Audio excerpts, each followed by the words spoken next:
नमस्कार. Navdurga event management प्रस्तुत जागतिक महिला दिन विशेष मुलाखतीमध्ये नवदुर्गा इव्हेंट मॅनेजमेंट अध्यक्षा सेलिब्रिटी अँकर आणि तावटी मी आपल्या सर्वांचं सहर्ष स्वागत करते. या कार्यक्रमाचे सहप्रायोजक आहेत प्रतिभा सिरामिक एरंडोली. तर आपण दररोज एका कर्तृत्ववान महिलांना भेटत आहोत. तर आज 4 मार्च आजच्या या आपण कर्तृत्ववान महिलेला भेटणार आहे. ती महिला एक अशी आगळीवेगळी महिला आहे जी आपण दैनंदिन जीवनामध्ये वावरत असताना आपल्या जगण्यासोबत हास्यासाठी सुद्धा किती इम्पॉर्टंट आहे. तर असंच आपल्या सर्वांना हसत ठेवण्याचं कार्य ते करत आहेत. तर आज आपण भेटूया हास्य क्लबच्या हास्ययोग ही पुस्तिका प्रकाशित केलेल्या लाफ्टर योगा अँबॅसेडर सांगली जिल्हा हास्ययोग समिती रेसिडेंट जया जोशी मॅडम यांना भेटणार आहोत. नमस्कार जया मॅम. नमस्कार मॅडम, आपण हास्य सुखी जीवनाची गुरुकिल्ली ही पुस्तिका आपण प्रकाशित केलेला आहे. तर ही पुस्तिका प्रकाशित करण्यामागे मगचे काहीतरी उद्देश असणार आहे तुमचा? नक्कीच गेली अनेक वर्ष ह्या विषयामध्ये मी काम करीत आहे. निरनिराळ्या ठिकाणी सांगली जिल्ह्यामध्ये बरेचसे हास्य क्लब काढलेले आहेत. अगदी आपण कवठे मंकाळपर्यंत हास्य क्लब काढलेले आहेत. जवळजवळ 25पेक्षा जास्त 28 जवळजवळ आता हास्य क्लब झालेले आहेत. आणि त्या हास्य क्लबमधून खूप सारे व्यायाम प्रकार, हास्य, प्राणायाम, योगा या अनेक गोष्टी सुरू असतात आणि त्याचा लाभ अनेक महिला आणि पुरुष सगळेजण घेत आहेत. तर ह्याचं खूप सखोल असं ज्ञान आहे. आणि ह्याचे जे जनक आहेत डॉक्टर मदन कटारिया यांनी आत्तापर्यंतची जी सगळी पुस्तकं काढलेली आहेत ती त्यांची इंग्लिशमधून आहेत. आणि सर्वसाधारण महिलांना म्हणा किंवा सगळ्यांनाच अगदी ते इंग्लिशमधलं ज्ञान इतकं डिटेल त्यांच्यापर्यंत कळत नाही, त्यांना पोचत नाही. तर आपोआपच आपल्या भाषेमधून ते ज्ञान जर आपल्याला मिळालं तर ते लोक जास्तीत जास्त वाचतील आणि त्याप्रमाणे हास्य करून त्यांना त्याचा जास्तीत जास्त बेनिफिट मिळेल. ह्या एका उद्देशानं मी ही पुस्तक काढायचा प्रयत्न केलेला आहे. अच्छा. तर म्हणजे तुमच्यामध्ये असलेले हास्याचे गुण समाजापर्यंत अगदी त्यांच्या भाषेमध्ये पोहोचवण्यासाठी तुम्ही या हास्य जीवनाची गुरुकिल्ली ही पुस्तिका प्रकाशित केलेला आहात.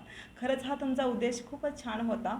तर हास्य क्लबचे सुद्धा तुम्ही मॅनेजमेंट करता. तर हे तुम्ही कोणकोणत्या ठिकाणी आयोजित करता आणि कसं हँडल करता हे सगळं? म्हणजे ह्याचे आता 2 प्रकार आहेत. काही ठिकाणी जाऊन हास्याचे कार्यक्रम करते मी की तो त्या दिवशी पुरता असतो. काय शिकतील ते त्यातून शिकतील. आणि जे हास्य क्लब जे आहेत हे डेली कुठल्या ना कुठल्या ग्राउंडवर, बागेमध्ये किंवा अपार्टमेंटच्या जिथं कुठं जागा असतील तिथं हे सुरू असतात. काही ठिकाणी रविवारी सुट्टी असते, काही ठिकाणी तर ती पण नसते. आणि ही जी हास्य आहेत ही उगाचच हसायचं आहेत असं नाही आहे. तर त्यातून कुठल्या ना कुठल्या तुम्हाला अवयवाचा व्यायाम होतो, प्राणायाम तुमचा केला जातो आणि एक खूप सारी एनर्जी तुम्हाला त्यातनं मिळते. आणि आपोआपच आनंदी वृत्ती, म्हणजे रोज एखादा जर गोष्ट आपण केली तर ती आपोआप आपला स्वभाव बनून जातो. म्हणजे लोक म्हणतात स्वभावाला औषध नाही, पण तुम्ही कुठलीही गोष्टी, मग व्यसन सुद्धा का लागतं तर ते सतत करतो म्हणून लागतं. तसंच चांगल्या गोष्टी जर तुम्ही सतत करत गेला तर नक्कीच तुमच्या मनावरती त्याचा परिणाम होतो आणि एक आनंदी राहण्याची, हसरं राहण्याची वृत्ती ही आपोआप तुमच्यामध्ये येत असते. तर अशा एक घराघरातली स्त्री हसली पाहिजे अशा उद्देशानं मी हे जास्त कार्य करत असते आणि करण्याचा प्रयत्न करते. घरातील स्त्री हसत असली की कुटुंब कसं प्रसन्न असतं ना. तर या प्रत्येक महिलेला हसवण्याचं कार्य हे करतात. खरंच तुमचं कार्य खूप छान आहे. या कार्याला माझा सॅल्यूट आहे मॅडम. आणि प्रत्येकांना तुम्ही हसत ठेवता आणि हसल्यानं आयुष्य वाढतं. त्यामुळं आयुष्य वाढण्यासाठी नक्कीच तुमची मदत होत आहे सगळ्यांना. हे कार्य करत असताना याचबरोबर तुम्ही समाजकार्यसुद्धा खूप करता. मी खूप ऐकलं आहे आपल्याबद्दल. खूप करते असं नाही, पण मुळात हे जे मी हास्याचं जे करते ते सुद्धा मी समाजकार्यच म्हणून करते. म्हणजे आत्तापर्यंत मी जे एवढं हे कार्य केलेलं आहे किंवा क्लब काढलेले आहेत किंवा जाऊन शिकवलेलं आहे अनेक ठिकाणी, तर यासाठी मी एक नया पैसासुद्धा कोणाकडून घेतलेला नाही आहे किंवा जाऊन मी शिकवते तर कधी त्याचं मी पेट्रोलचे सुद्धा पैसे मी कोणाकडून घेत नाही. एक सामाजिक कार्य म्हणूनच हे हास्याचं सुद्धा मी कार्य केलेलं आहे. त्याचबरोबर निरनिराळ्या संस्थेशी मी काही जॉईंट आहे. त्यातली वृद्ध सेवाश्रम सांगलीची एक संस्था आहे. तर त्या ठिकाणी जाऊन सुद्धा त्या वृद्धांसाठी नियमित काही ना काहीतरी वाचन करावं किंवा निरनिराळ्या गोष्टी त्यांना सांगाव्यात निरनिराळ्या प्रकारचं अन्नदान करावं किंवा इतर लोकांमार्फत तिथं काही जर चांगल्या गोष्टी चार करता आल्या तर त्या कराव्या, अशा प्रकारे वृद्धांसाठी मी करते. त्याच्यानंतर जायंट्स इंटरनॅशनलची मी डायरेक्टर आहे. तर त्या अनुषंगानं जायंट्स इंटरनॅशनलच्या माध्यमातून बऱ्यापैकी सामाजिक काम, मग ते महिलांसाठी असू दे, वृद्धांसाठी असू दे, लहान मुलांसाठी असू दे, एड्सग्रस्त, कुष्ठरोगी, म्हणजे समाजाचे जे जे घटक आहेत, विद्यार्थी, कॉलेजची मुलं, या सगळ्यांसाठी त्यांची गरज बघून त्यांना स्वतःतर्फे किंवा इतरांच्याकडून तिथं त्यांना काही करता येईल अशा प्रकारचं कार्य करते. तसंच रोटरीचा इनरव्हील जे स्त्रियांसाठी आहे इनरव्हील ग्रुप, त्या इनरव्हीलची पण मी 5 वर्ष प्रेसिडेंट राहिलेली आहेत आणि त्या माध्यमातून सुद्धा आपण अनेक प्रकारचं समाजकार्य हे सतत वर्षानुवर्ष आपण करतोय आणि करीत राहणार आहे. खूप छान. तर तुम्ही समाजकार्यसुद्धा करताय, हास्ययोगाचं सुद्धा करताय, त्याचबरोबर तुम्ही एवढं सगळं करत असताना आजपर्यंत तुमचं अचिव्हमेंट काय काय आहे? बरंच काही केलं असणार आहे तुम्ही. हो, बऱ्यापैकी. म्हणजे मी म्हटलं ना की एखाद्या गोष्टी जर तुम्ही कंटिन्यू करत राहाल किंवा त्यात जर सातत्य राहिलं तर लोकांचं पण आपोआप तुमच्याकडं लक्ष जायला लागतं. तर जेव्हा मी आता हे 12-13 वर्ष ह्या गोष्टी करते आहे तर खरोखर त्याची समाजानं खूप चांगली दखल घेतली. म्हणजे जग तुमच्याकडं खरंच खूप लक्ष ठेवून असतं की केव्हा तरी केलंय, एक 6 महिने केलंय, तुम्ही आलाय कुठंतरी उजेडात, असं नाही. तर जी सातत्यानं करणाऱ्या व्यक्ती आणि खूप सारी अवॉर्ड मला मिळाली. महाराष्ट्र वृत्तदर्शननं पण माझी यासाठी खूप चांगली मुलाखत घेऊन मला प्रसिद्धी दिलेली होती. सकाळ मीडियाचं मला अवॉर्ड मिळालेलं आहे, हिरकणी अवॉर्ड मिळालेलं आहे, लोकमतचं जे असते वुमन अचिव्हर अवॉर्ड ते मिळालेलं आहे.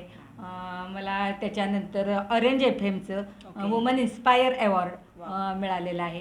निरनिराळ्या संस्थांच्या तर्फे पण खूप ठिकाणी अवॉर्ड मिळाले. आणि ज्या हास्ययोगामध्ये मी काम करते तुम्हाला सांगते त्याचं लाईफ टाईम अचिव्हमेंट अवॉर्ड हे मला मिळालेलं आहे. स्वतः मी म्हणजे ऑल इंडिया कॉन्फरन्स हास्ययोगाची, लाफ्टर योगाची आणि लाफ्टर योगाची वर्ल्ड कॉन्फरन्ससुद्धा मी स्वतःने अटेंड केलेली आहे. आणि मग निरनिराळ्या ठिकाणी त्या माध्यमातून आपण ज्ञान मिळवायचं आणि ते लोकांपर्यंत पोचवायचं, असं हे असतं आणि सुरू आहे. आणि ज्या जायंट्सविषयी मी म्हणते तुम्हाला की जायंटच्या माध्यमातून मी समाजकार्य केलं तर जायंट्स त्याचंही कुठंतरी मोजमाप करतं आणि ठेवतं. तर ह्या वर्षीचं पूर्ण भारतामधून आउटस्टँडिंग डायरेक्टर हे अवॉर्ड मला नुकतंच परवा मिळालेलं आहे. त्रिवेंद्रम या ठिकाणी मला मिळालेलं आहे ते. तर हे आपण काही चांगलं कार्य करत गेलं की समाज त्याच्या दसपटीनं आपल्याला परत देत असतो, याच्यावर माझा खूप विश्वास आहे. 100%. तुमचं कार्यच इतकं महत्त्वाचं आहे आणि इतकं छान आहे, समाजही त्याच्यापुढं असं म्हणजे हे होतं की म्हणजे त्याला जबरदस्तीनं का होईना पण तुमची दखल घ्यावीच लागते, कारण एवढं छान कार्य करणं इग्नोर कोणीच करू शकत नाही आहे. त्यामुळं तुमचं कार्य खूप छान आहे. तुमचं मग बालपण कसं गेलं आम्हाला ऐकायला आवडेल. बालपण तसं म्हणाल तर अगदी खेडेगाव होतं, म्हणजे वडूज म्हणून सातारा जिल्ह्यामध्ये गाव आहे. तर तिथं आधी खरं म्हणजे थोडं बालपण गेलं, परंतु मग वडील STला डेपो मॅनेजर असल्यामुळं सातारला होते. मग पहिलं बऱ्यापैकी शिक्षण सातारला, नंतर त्यांची तासगावला ट्रान्सफर झाली, त्यामुळेच शिक्षण तासगावला झालं. लग्न लवकर झालं, पण लग्नानंतर मी उरलेलं कॉलेजचं शिक्षण आणि पोस्ट ग्रॅज्युएशन व्हायचं होतं मला. पोस्ट ग्रॅज्युएट तरी आपण असावं ही इच्छा होती. आणि मग लग्नानंतर मी मुलं 2 झाल्यावरती MA केलेलं आहे. पण मला खूप आवड होती, म्हणजे नाही करण्याची जिद्द जर आपल्या मनामध्ये असेल ना तर ती मुलं होऊ देत किंवा मुलांची लग्न होऊ देत, आपण ती जिद्द पूर्ण करणार. आपण माणूस हा अजन्म विद्यार्थी आहे, त्यामुळे शिकेल तितकं कमीच आहे. आणि तुम्ही तुमची स्वप्न साकारलेली आहेत, ते प्रत्यक्षात आणलेली आहेत, त्यामुळे तुमचं खरंच खूप कौतुक करावं तितकं कमीच आहे. हे हसण्याच्या पाठीमागे आणि परत समाजकार्याबरोबर तुमच्या आवडीनिवडीसुद्धा आगळ्या वेगळ्या काही आहेत का? आवडीनिवडी आहेत. एकतर मला माणसं खूप जोडायला आवडतं आणि शक्यतो जोडलेली व्यक्ती माझ्यापासून तुटू नये, तुटत नाहीच आहे पण तुटू नये यासाठी पण माझा सतत प्रयत्न असतो. पाककलेमध्ये पण खूप अवॉर्ड पूर्वी मिळालेली आहेत, आता हल्ली भागच घेत नाही मी. तर खरोखर म्हणजे स्वयंपाक हा तर प्रत्येक स्त्रीचा दागिनाच आहे आणि ते जर तर प्रत्येक स्त्रीनं तिथं केलंच पाहिजे. तर आवड आहे पदार्थ करण्यात आणि लोकांना ते खाऊ घालण्याची पण आवड आहे. वाचन पण मला खूप आवडतं. वाचन आवड हां. आहे म्हणून तर पुस्तिका काढल्यात हां ना म्हणजे तुम्ही? वाचनाची पण खूप आवड आहे. बरोबर. नृत्य आवडतं म्हणजे मी कधी कुठं शिकलेली नाही किंवा कुठल्या क्लासला जात नाही, पण त्या त्या वेळेला महिला मंडळात किंवा जिथं जिथं काही असेल तर त्या वेळेपुरतं का विना शिकून करण्याची ती पण एक आवड आहे मला. वाव. बऱ्याचशा आवडी आहेत आणखी. म्हणजे दररोजच्या जर्नीतून तुम्ही स्वतःला सुद्धा जपताय. हो, आवडीनिवडी हो. जपणं तितकंच महत्त्वाचं आहे, कारण आपण आजच्या दैनंदिन जीवनातून एवढं सगळं धडपडीतून आपण स्वतःला विसरतो. तर त्या आवडीनिवडी जपल्या तर कधीतरी थोडा आपल्यालाही उजाळा मिळतो ना, मिळतो. त्यासाठी हे मोस्ट इम्पॉर्टंट आहेच. तर एवढं सगळं तुम्ही आजपर्यंत अचीव केलात, सगळं तुमचं छान चालू आहे, आणि याच्यानंतरचं फ्युचर प्लॅन काय आहे हे ऐकायलाही आवडेल आम्हाला. फ्युचर प्लॅन आता सामाजिक म्हणाल तर मला ज्येष्ठ नागरिकांसाठी करायचं आहे की तो एक समाजाचा खूप इम्पॉर्टंट घटक आहे असं मला वाटतं. खूप सारं ज्ञान आणि खूप सारा त्यांच्या वेळेचा उपयोग आपण समाजासाठी करून घेऊ शकतो. पण त्यांच्याही खूप काही अडचणी वगैरे असतात बरोबर. किंवा काही त्यांना कलात्मक काही त्यांच्यासाठी करता आलं, त्यांना काही मनोरंजनाचे कार्यक्रम त्यांच्याकडून करून घेता आले किंवा त्यांच्यासाठी जर काही आपल्याला करता आले. तर नुकतीच मी ज्येष्ठ नागरिक झालेली आहे, तर त्यामुळं परवाच मी ज्येष्ठ नागरिकाच्या ह्याच्यामध्ये हे केला. प्रवेश तर घेतला. हां, तर त्या दृष्टीने मी बघितलं तिथलं सगळं, तर बरं. त्यांच्यासाठी पण खूप करण्यासारखं आहे. ओके. आणि ज्या काय म्हणजे आपण म्हणजे खालच्या म्हणायचंच नाही, पण ज्या मोलकरणी पण म्हणूया नको, ज्या घरकाम करणाऱ्या खूप आहेत असंख्य स्त्रिया, बरोबर. तर त्यांना पण काहीतरी एक एंटरटेनमेंट असावं किंवा बरोबर. त्यांना पण आयुष्यामध्ये काहीतरी वेगळं हे असावं म्हणून एक सदाबहार म्हणून मी ग्रुप आमच्या तिकडच्या साईडला सुरू केलेला आहे. अच्छा, अच्छा. परंतु त्यामध्ये इतरही महिला आहेत, तर फक्त खास त्या महिलांसाठी मला काहीतरी कार्य करायचं आहे की त्यांची ज्या त्यांना म्हणजे रोजच्या struggle जीवनातून- हां, की struggle त्यांना जीवनात एक त्यांना- महिन्यातनं एखाद दुसरा दिवस बरोबर. त्यांच्यासाठी मिळावा की एरवी त्या सुट्टी घेतात तर त्या दिवशी त्यांनी एक 2-3 तास सुट्टी घ्यावी बरोबर. आणि त्यांनी हे करावं. तर अशा बायकांचे नंबर घेऊन मी बऱ्यापैकी ग्रुप आता केलेला आहे. ओके. तर अशा या 2 घटकांसाठी म्हणजे आणि दररोजच्या छोट्या मोठ्या कामात हां. बिझी असणाऱ्या महिलांना सुद्धा हसण्याची गरज आहे. हां. त्या रोजच्या स्ट्रगलच्या जीवनातून थोडंसं स्वतःला वेळ हां. कमी देतात. हो. अशा महिलांसाठी आठवड्यातून एखादा दिवस एक हां. 2 तास तरी हो. त्यांनी वेळ म्हणजे त्यांनी काढावा आणि त्याने हसलं पाहिजे. हां. यासाठी यांनी स्वतः ग्रुप हो, तयार हां. केलेले आहात आणि त्यांना हसवण्यासाठी आणि तुम्ही इतरही बरीच त्यांच्या धडपड काही करत गरजा आहात. असतील. हे तुमचं हां. स्वप्न नक्कीच साकार होईल. हो. आणि पुढच्या वाटचालीसाठी तुम्हाला माझ्याकडून शुभेच्छा. आणि आज वेळात वेळ काढून तुम्ही इथं आलात आणि माझ्याशी छान मुलाखत दिलीत आणि बोललात. मला सुद्धा खूप छान वाटलं. सो इथं आल्याबद्दल मी तुमचे मनापासून आभारी आहे. मी थँक्यू पण सो तुमचे मच. आभार मानते. थँक्यू. चला तर मग आज 4 मार्च रोजची मुलाखत इथेच आपण थांबतोय आणि 5 मार्च उद्याची मुलाखतमध्ये नवीन अशी एक आगळी वेगळी महिला घेऊन जी कर्तृत्ववान आहे अशा महिलेला आपण भेटणारच आहोत. तर आज आपण इथे राजीनामा घेऊयात. आजच्या कार्यक्रमाचे आयोजक आहेत नवदुर्गा इव्हेंट मॅनेजमेंट, अँकर अनिता आवटी आणि सहप्रयोजक आहेत प्रतिभा सिरॅमिक्स एरंडोली. थँक्यू.